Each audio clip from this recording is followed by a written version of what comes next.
नमस्कार। आप देख रहे हैं स्पेशल कवरेज न्यूज। मैं हूं आपके साथ शिव कुमार मिश्रा। ममता बनर्जी की परेशानियां कम होती नजर नहीं आ रही। आज एक और उनकी राज्यसभा सांसद सुष्मिता देव ने इस्तीफा दे दिया। ये वही सुष्मिता देव हैं जो कभी राहुल गांधी की सबसे खास नेताओं की लिस्ट में सर्वोपरि पर उच्च स्थान पर होती थी। महिला कांग्रेस की राष्ट्रीय अध्यक्ष रह चुकी हैं, लोकसभा में सांसद रह चुकी हैं।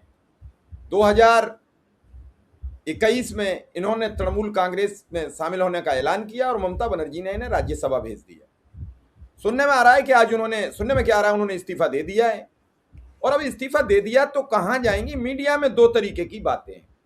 एक तो उनका एक छोटा सा वीडियो और फोटो उनका वायरल हो रहा है कि उन्होंने हिमंता बिस्वा शर्मा से मिलकर इस्तीफा दिया है। वहीं दूसरी तरफ यह चर्चा है कि वो कांग्रेस में ही जाएंगी और वहां एक वैकेंट है लोकसभा सीट, जो कांग्रेस के सांसद ने इस्तीफा दिया था, वो विधायक बन चुके हैं। उस सीट पर चुनाव लड़ने की बात चल रही है। उधर ममता बनर्जी की टीएमसी, जहां से उन्होंने इस्तीफा दिया है, उसके बारे में अब चर्चा और तेज हो गई है कि उसका कांग्रेस में विलय होने जा रहा है। अगर विलय हो जाता है तो फिर ममता बनर्जी के सांसद कांग्रेस के साथ जुड़ जाएंगे। तब तक अगर लोकसभा अध्यक्ष मंजूरी नहीं दे पाते हैं तो फिर ममता बनर्जी के सांसदों को इस्तीफा देना पड़ेगा या फिर कांग्रेस में रहकर चुपचाप बैठे रहेंगे। ये बड़ा सवाल है और इसकी दो मोहरें ये हैं कि पहले ममता बनर्जी के साथ सोनिया गांधी की 1 घंटे मुलाकात और इस समय मौजूदा समय में राहुल गांधी के साथ अभिषेक बनर्जी की कई फाइलें लेकर बातचीत हो रही है। मुझे नहीं मालूम उन फाइलों में क्या है, खबर आएगी हम आपको बताएंगे। लेकिन मीनू जी, ये एक बड़ी खबर है, सुष्मिता देव का इस्तीफा ममता बनर्जी की पार्टी से। जी, देखिए सुष्मिता देव का इस्तीफा, जो टीएमसी से जो एक लाइन लगी हुई है, लोग भाग रहे हैं छोड़ कर, भगदड़ जिसको कहना चाहिए, भगदड़ मची हुई है, उससे कुछ बातें सामने स्पष्ट होके आती हैं। इसमें सबसे बड़ी इंपॉर्टेंट बात जो एक स्पष्ट होके आती है वो टीएमसी के खुद के बारे में है। टीएमसी एज ए पार्टी, मुझे ऐसा लगता है कि इंग्लिश में वो कहते हैं मोटली क्राउड, मतलब कि ऐसे बेमेल से लोग आके इकट्ठे हो गए हैं जिनका कोई आपस में लेना देना नहीं है। समझो किसी मेले में मिले, हाँ हेलो, अच्छा भाई तुम कहाँ के हो, तुम कहाँ के हो, और इकट्ठे हो गए और उन्होंने पार्टी बना ली, इलेक्शन लड़ लिया, चांस की बात थी, वहां वैक्यूम था और वहां वो जीत गए। अब उसके बाद जब वो पार्टी 15 साल शासन करने के बाद हार गई, तो क्योंकि किसी की कोई विचारधारा का मेल नहीं था, कोई किसी तरह का कोई कमिटमेंट, किसी का कोई समर्पण, किसी की कोई वफादारी, लॉयल्टी कुछ नहीं थी। सुनने में तो ये भी आ रहा है कि सयोनी घोष, आपको ध्यान होगा, एक जो अभिनेत्री हैं और वो बड़ी दमदार तरीके से कि शानदार भाषण देती थी लोकसभा में, वो भी बताया जा रहा है कि वो भी काकोली घोष के साथ जा रही हैं। तो ये जिस तरीके की भगदड़ बची हुई है उससे ये पता चलता है कि तृणमूल कांग्रेस एक कोई किसी भी एक विचारधारा के प्रति उनकी कटिबद्धता नहीं थी। उनको ये था कि जो भी मुद्दा आए उसको उठा लो, और शायद यही कारण था कि जो ममता बनर्जी इंडिया गठबंधन के साथ जुड़ने में परहेज रखती थी, क्योंकि इंडिया गठबंधन के सभी जो ग्रुप्स हैं उनमें मोटा मोटी भाई सांप्रदायिकता के खिलाफ थे सारे, सभी मोटा मोटी सभी सेकुलर क्रेडेंशियल्स की बात कर रहे थे कि भाई देश में जो ये हिंदू मुस्लिम और नफरत की राजनीति चल रही है उसके खिलाफ है हम, मोटा मोटी। और ममता बनर्जी थी उनके खिलाफ, लेकिन उनका अंदर खाने मोदी से विरोध नहीं था। वो इसीलिए नहीं था क्योंकि उनकी वैचारिकी, जो उनकी एक विचारधारा थी, उससे वो किसी विचारधारा से बंधी हुई नहीं थी और ना ही उनके ये जो सदस्य थे बंधे हुए थे। आप देखेंगे कि मतलब कांग्रेस से भी गए हैं लोग, लेकिन इस तरीके से, मतलब एज इफ कि कहीं पे जो होता है ना, बाड़ा बंद कर रखा है किसी ने, एक बाड़े का गेट लगा रखा है और बाड़ा का गेट खुलते ही भेड़े भाग रही हैं एक दूसरे को धकेलती हुई पीछे, और सारा बाड़ा जिसको कहते हैं अस्तबल खाली हो गया टीएमसी का।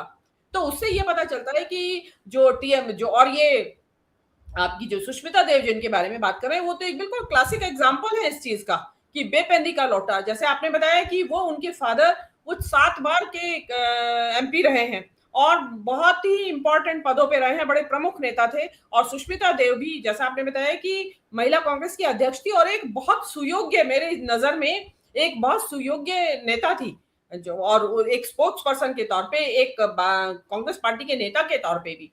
लेकिन वो उनकी जो नाराजगी थी वो छोड़ के चली गई। मैं उस नाराजगी की बात आगे अगले कमेंट्स में करूंगी, और क्योंकि वो जो जिस वजह से छोड़ के गई थी, आज जिस वजह से उन्होंने कांग्रेस छोड़ी थी, आज उसी वजह को एक्सटेंशन देते हुए उन्होंने बीजेपी ज्वाइन करने की वो बात कर रही हैं। उसके बारे में मैं अभी आपको कारण बाद में बताती हूँ। देखिए, जो सुष्मिता सेन जो अभी छोड़ के पहले कांग्रेस छोड़ी, फिर टीएमसी में आ गई।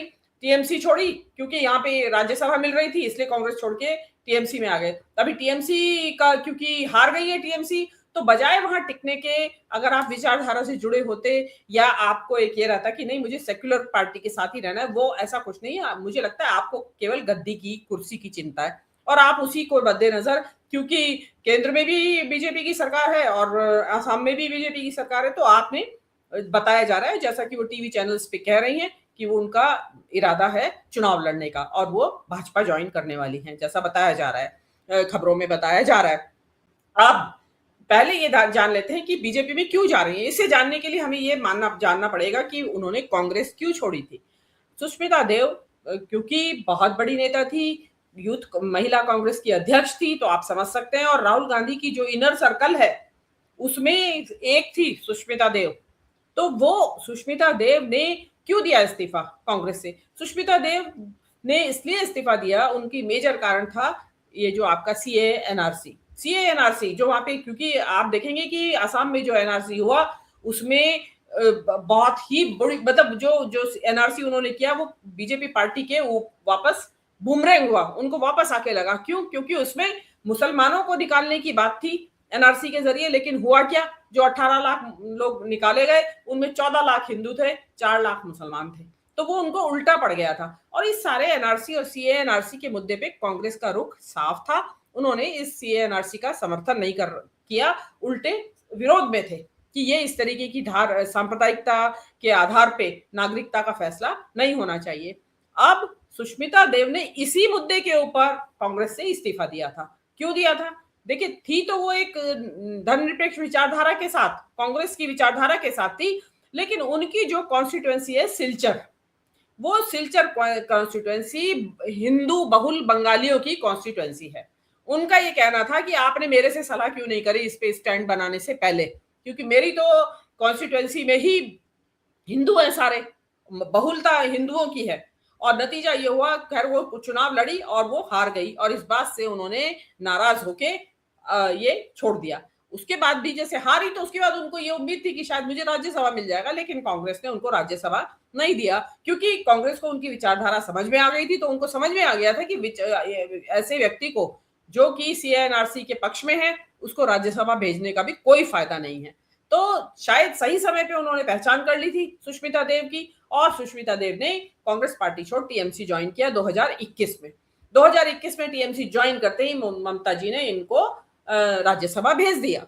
अब राज्यसभा जो भेजा है, तो वहां पे क्योंकि ममता बनर्जी ने इस मामले में बहुत सारे ऐसे, जैसे आपके महुआ मोइत्रा हैं, आपके ये डेरेक ओब्रायन है, इस तरह के लोगों को पार्टी में लिया। और क्योंकि सुष्मिता देव एक राजनीतिक घराने से आती थी, मतलब उनके बहुत ही कद्दावर नेता थे उनके पिता आसाम के संतोष मोहन देव, तो उनके वजह से उनको लगा कि हमें आसाम में पैर जमाने में आसानी होगी, क्योंकि वो आसाम को बिलोंग करती हैं और पार्टी की तरफ से लड़ेंगी। और उन्होंने पार्टी की तरफ से काम भी किया, कैंपेनिंग भी की, लेकिन आपको पता ही है कि आसाम में 1% वोट भी टीएमसी को नहीं मिला।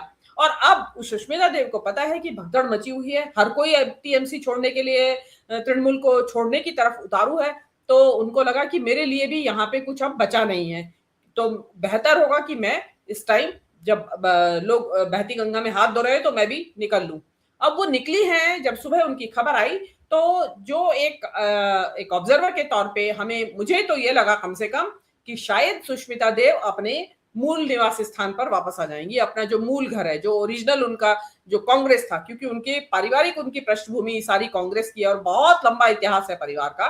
लेकिन समय जैसे ही 1.5-2 घंटे बाद पता चला कि वो हिमंता बिस्वा शर्मा से मिलके आई हैं, और उसके बाद उन्होंने इस्तीफा दिया है, तो स्पष्ट हो गया कि वो हेमंत बिस्वा शर्मा की पार्टी यानी बीजेपी को ज्वाइन करेंगी। अब उन्होंने उसमें कहा भी है कि मैं जो हूं चुनाव लड़ूंगी लोकसभा बराक वैली से।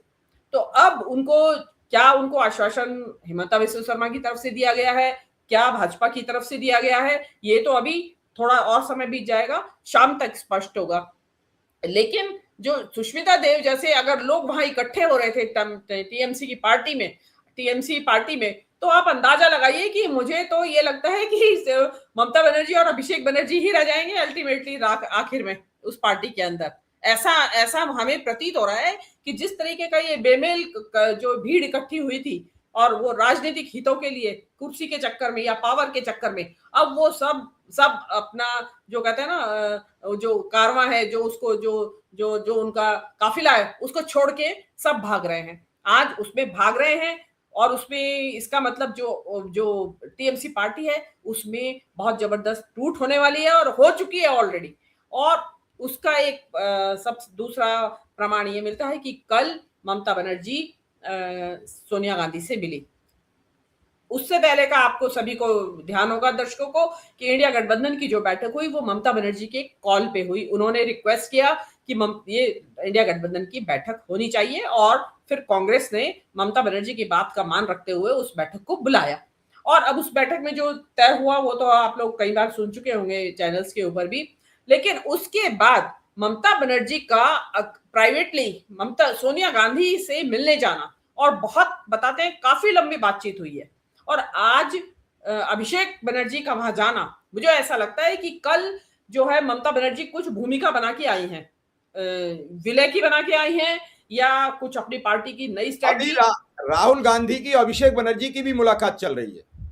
जी हाँ, अब मैं वही कह रही हूँ कि जो ममता बनर्जी जो भूमिका बना के आई थी, वहां जो जमीन तैयार करके आई थी, मेरा मानना ऐसा है कि जो अभिषेक बनर्जी जो आपने कहा फाइलें लेके गए हैं, तो क्योंकि देखिए एक तो खाली हाथ जाता है नेता तो, लेकिन फाइलें लेके जाना वो मुझे कुछ कुछ समझ में आता है कि कुछ और ही कहानी है उसके अंदर।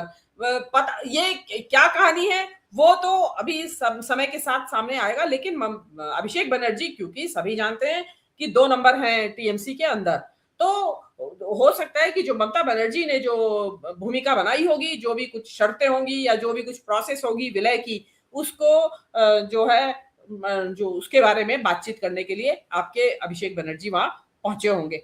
और अभिषेक बनर्जी का वहां पहुंचना कोई मामूली बात नहीं है, क्योंकि अब देखिए जैसा मैं कह रही हूँ कि मुझे ऐसा लगता है कि अल्टीमेटली ममता और अभिषेक ही रह जाएंगे इसमें टीएमसी पार्टी में। तो ऐसे में तो और ज्यादा प्रबल संभावना बीजेपी के कांग्रेस में विलय की मिलती है। शिव कुमार जी, जिस वक्त चुनाव चला और उस वक्त परिणाम आए जिस दिन, मैंने उस दिन सत्य हिंदी पे मुकेश जो प्रोफेसर मुकेश कुमार के शो पे मैंने कहा था कि ममता बनर्जी के लिए बेहतर होगा कि वो अपने मायका वापस चली जाए।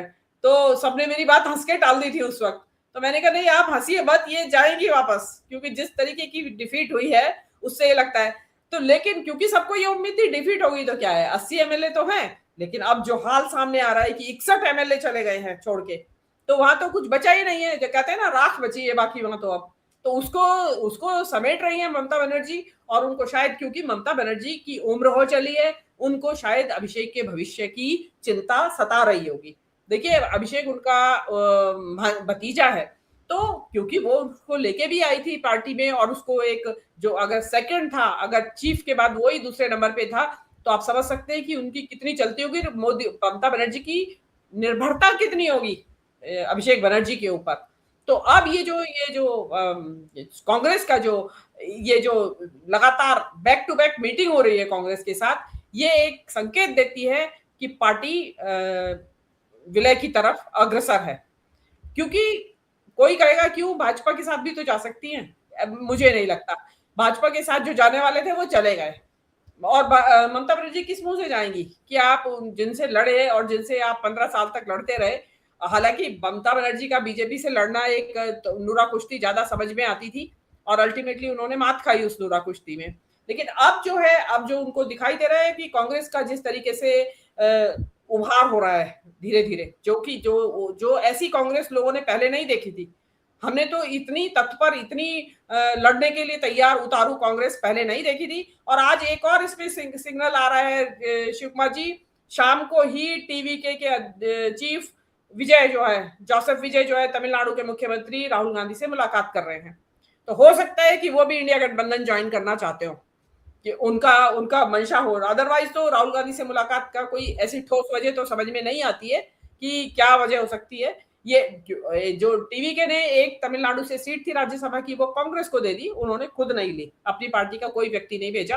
तो उससे पता चलता है कि टीवीके का रवैया कांग्रेस की तरफ क्या है।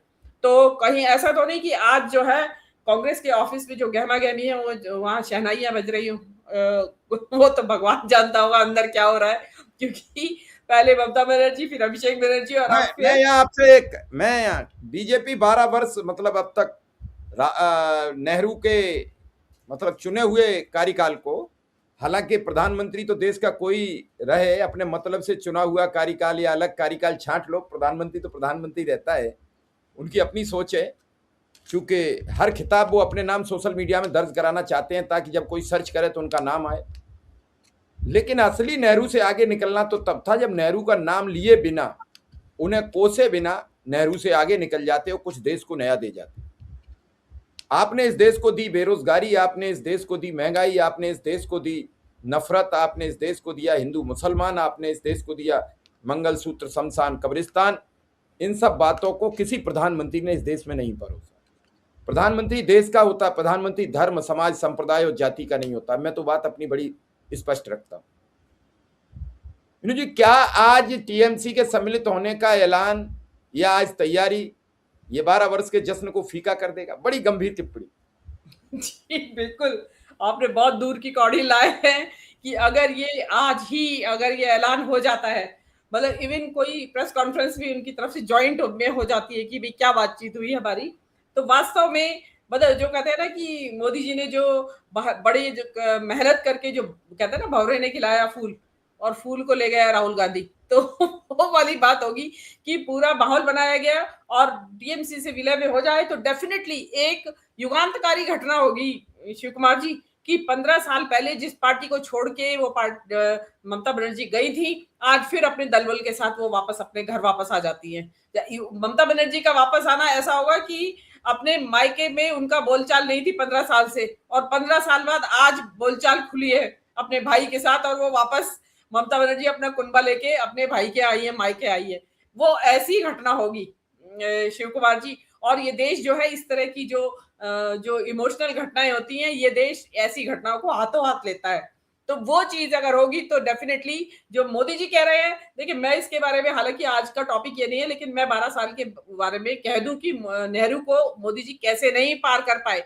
जो नेहरू थे उन्होंने अपनी जिंदगी में पूर्ण बहुमत की सरकारें चलाई, तीसरी बार भी पूर्ण बहुमत की सरकार थी उनके पास। मोदी जी तीसरे टर्म में पूर्ण बहुमत की सरकार नहीं है।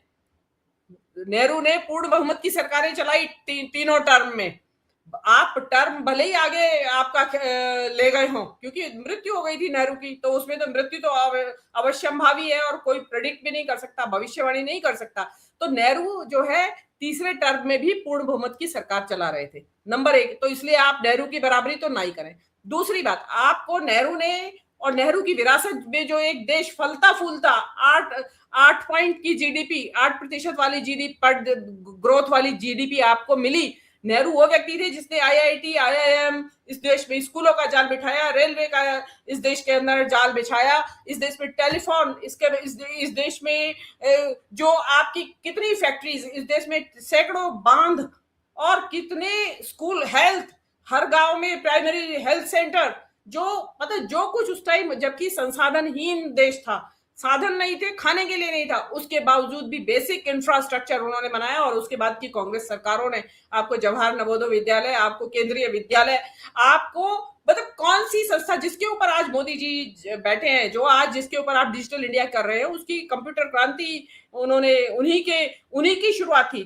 जो चंद्रयान छोड़ता है आपका, जिसका आप गर्व से बताते हैं कि आज चंद्रयान छोड़ा गया, उसकी वो जो इसरो है उसकी जन्मदाता नेहरू थे, उन्होंने दिया था।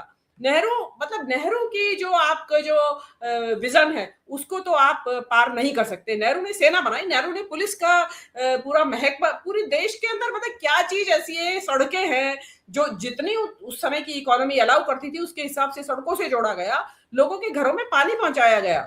हमारे दादा वगैरह बताते हैं कि पुराने जमाने में घरों में पानी नहीं हुआ करता था, कुएं से आता था सबके घर में पानी, कुएं से लाते थे पानी।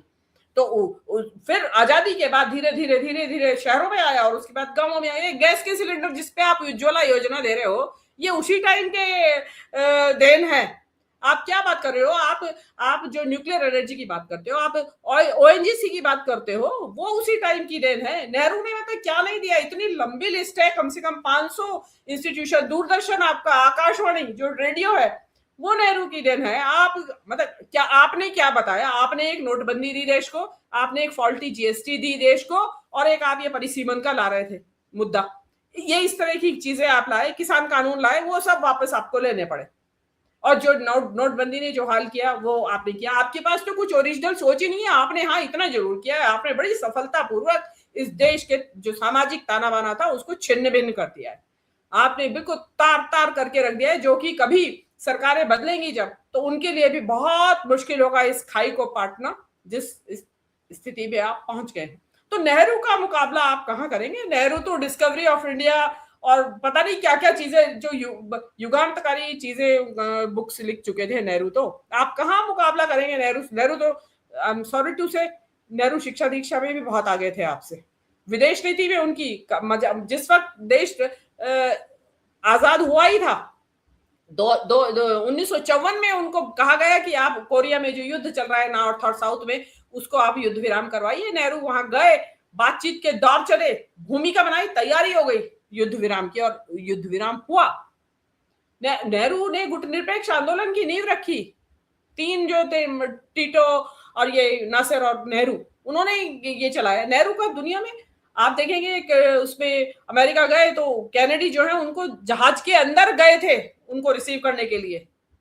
तो नेहरू को आप कहाँ मतलब बेटर हो। देखिए हर प्रधानमंत्री का अपना अपना एक तरीका होता है काम करने का, और अपना अपना एक युग, एक काल होता है। आप उसी तक सीमित रखिए, आप इसको मोदी काल का नाम दे दीजिए। लेकिन ये कि आप कंपटीशन में कि भाई मैं नेहरू से आगे, मैं नेहरू से इस बात में आगे, मैं नेहरू, नेहरू तो भाई हैंडसम भी बहुत थे, आई एम सॉरी टू से। नेहरू तो बहुत कहते हैं कि उनको ऋतुराज कहा जाता था नेहरू को, तो कि ऋतुराज मतलब जो कामदेव के समान सुंदर, इतने सुंदर थे, हमने तो नहीं देखे खैर। तो वो तो अब बराबरी करनी है तो वहां भी कर लीजिए। अगर आप इसी तरीके से बराबरी पे उतरे हुए तो खाली 3 टर्म में आप बराबरी ना करिए। तीसरे टर्म में नेहरू, तीसरे टर्म में भी पूरे पूर्ण बहुमत की सरकार चला रहे थे। तो यही पे आपका दावा फुस हो जाता है। बाकी का आपने जो किया होगा वो तो सारी दुनिया देख रही है जो इस टाइम हो रहा है। आपके आंकड़ों को, आप चौथे नंबर की अर्थव्यवस्था कर रहे थे, आपके आंकड़ों को मानने से वर्ल्ड बैंक ने इनकार कर दिया और आप छठे नंबर पे धकेल दिए गए। आप प्रेस फ्रीडम इंडेक्स पे आप नीचे हैं।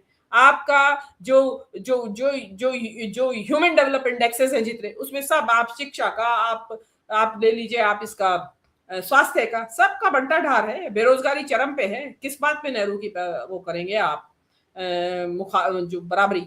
तो ये तो बेकार की बात है। और ये जो बराबरी करने वाली बात है, ये दिखाता है कि आप बहुत ज्यादा इंफीरियोरिटी कॉम्प्लेक्स, जिसको कहते हैं ना एहसास कमतरी, उससे ग्रसित है। आप नेहरू को लेके बहुत आपको लगता है कि यार मैं इसकी तरह पढ़ा लिखा क्यों नहीं हुआ, मैं क्यों नहीं हुआ भारत का पहला प्रधानमंत्री। जिस वक्त नेहरू प्रधानमंत्री बन रहे थे उस वक्त आपकी उम्र तो 2 साल की थी। नेहरू वैसे तो 47 में ही बन चुके थे, आप तो उसको गिनते ही नहीं है। तो उस वक्त तो आप नेहरू प्रधानमंत्री थे जिस वक्त आप पैदा भी नहीं हुए थे, आप तो 1950 में पैदा हुए हैं। तो नेहरू से इतनी भी क्या चिढ़?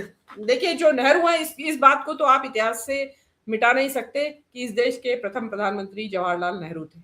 ये बात तो आप चाहे भी देश की किताबों से भले ही मिटा दें, लेकिन आज का जमाना इंटरनेट का जमाना है, तो ये जो तथ्य है ये सत्य है। इतिहास का एक ऐसा सत्य है जिसको आप चाह के भी, आप चाहते तो बहुत है कि हम मिटा दें इसको, कि नेहरू थे देश के पहले प्रधानमंत्री, लेकिन आप उसको मिटा नहीं सकते। और आप जो है अपनी जो उपलब्धियां हैं उनको क्या गिनवाएंगे आप? कोई जो जिस तरीके का हाल देश के अंदर है, आज ये हाल हो रहा है लोगों को कि अगला कदम क्या होगा, आगे हमें गैस मिलेगी नहीं, आगे हमें तेल मिलेगा कि नहीं, रोजगार मिलेगा कि नहीं। आपके देश में स्टूडेंट्स की तो पिटाई हो रही है डंडों से अगर वो प्रदर्शन कर रहे हैं। विपक्ष को आप बोलने नहीं देना चाहते। नेहरू की वजह से आज लोकतंत्र जिंदा है इस देश में, जिसकी वजह से आप प्रधानमंत्री बन के आए। नेहरू के पास जितना प्रचंड बहुमत था, वो चाहते तो इस देश को तानाशाही में बदल सकते थे और ताजिंदगी बने रहते प्रधानमंत्री। लेकिन उन्होंने लोकतंत्र को, लोकतांत्रिक संस्थाओं को मजबूत बनाया, स्वतंत्रता दी काम करने की, और किया उन्होंने काम। और आज उसकी वजह से ही 2014 तक लोकतंत्र जिंदा रहा।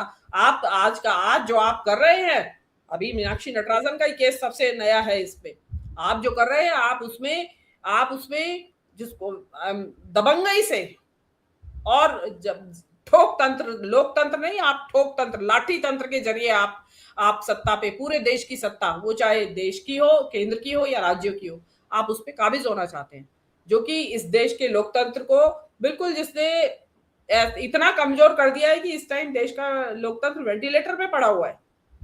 नेहरू ना होते तो आज आप भी ना होते।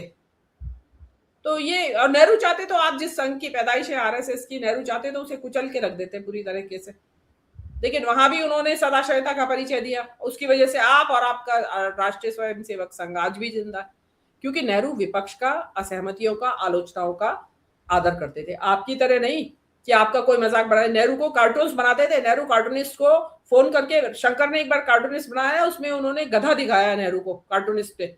आज दिखा सकता है कोई कार्टूनिस्ट मोदी को गधे के रूप में? उन्होंने गधा दिखाया, तो नेहरू ने कहा, उसको फोन किया शंकर को कि हेलो शंकर, आज शाम को एक गधे के साथ चाय पीना चाहोगे? मतलब उन्होंने इतना उसको भी उसमें भी मजाक में लिया उन्होंने उसकी, कि ये तो कार्टूनिस्ट का काम है, इसकी प्रोफेशनल इंडिपेंडेंस, इसकी जो जो स्वाधीनता है, जो इसकी पेशेगत स्वतंत्रता है, उसका उन्होंने सम्मान किया कि ये अभिव्यक्ति की स्वतंत्रता है इसकी। कार्टूनिस्ट कुछ भी कह सकता है नेताओं को। तो ये वो जमाने थे। आप नेहरू को कहाँ कंपैरिजन करेंगे आप? जी चलिए, अब आपने बहुत डिटेल में सही कई बातें बता दी, और इन सब चीज़ों को दर्शकों को समझना चाहिए कि इस देश की राजनीति किस ओर जा रही है, इस देश का सिस्टम किस ओर जा रहा है। सिस्टम तो बचा नहीं है। सिस्टम में चुनाव आयोग होता है, सिस्टम में कोर्ट होता है, हमारे chief justice of India badminton खेल रहे हैं, देश में लोग पर्चे लूट रहे हैं, देश में लोग चुनाव लूट रहे हैं। अब तो चुनाव लूटने की जरूरत नहीं रही, अब पर्चा जिसका चाह उसका कैंसिल करा दो। मैं आपसे फिर वही कह रहा हूं कि अनिल मसीह को अगर उस दिन सजा मिली होती तो आज जो मध्य प्रदेश में हुआ वो नहीं होता, नहीं होता। अनिल मसीह को सजा ना मिलने के बाद अधिकारी बेलगाम हो गए हैं, कुछ भी करो सरकार है बचा लेगी। ये जो सोच डेवलप हो गई, इसे खत्म होने में अब कई वर्ष लग जाएंगे। या किसी अधिकारी के खिलाफ कार्रवाई हो जाए, उसे अदालत तलब कर ले, उसका वेतन रोके, उसे जेल भेजे, उसकी ग्रेच्युटी रोके, तब कोई असर पड़ेगा, वरना ये देश अब इसी पैमाने पर चलेगा। और चुनाव तब तक नहीं जीते जा सकते हैं जब तक कोई बड़ा अहिंसात्मक आंदोलन नहीं होगा, क्योंकि अब किसी की सेहत पर कोई फर्क नहीं पड़ता है। अब एक तरफा चुनाव हो गए। राज्यसभा का चुनाव ऐसे नहीं होता था, इससे पहले हरियाणा में हुआ, आयोग ने तत्काल प्रभाव से परिणाम रोके, जांच कराई, बाद में मनमाने परिणाम दे दिए, लेकिन एक जांच प्रक्रिया तो हुई। इसी तरीके से आपको याद होगा गुजरात में एक बार अहमद पटेल, जो अब इस दुनिया में नहीं है, उनकी सीट का मामला फंसा। आखिर कहीं से तो न्याय मिले। अब न्याय का कोई पैमाना नहीं बचा है। न्याय शब्द से कभी कभी घृणा सी हो जाती है। संविधान की बातों से अब घृणा होने लगी है। काहे का संविधान, काहे का लोकतंत्र? कहिए ना, हम डिक्टेटरशिप से देश चला रहे हैं, कह दीजिए। चूंकि एक वर्ग है, जो वर्ग ये साबित करने पर तुला रहता है कि मोदी का ना तो कोई विकल्प है। क्या मोदी नहीं थे उससे पहले ये देश नहीं था? क्या मोदी नहीं रहेंगे तब ये देश नहीं रहेगा? फिर कहां से मोदी लाओगे खोज के? क्या कभी विचार किया है?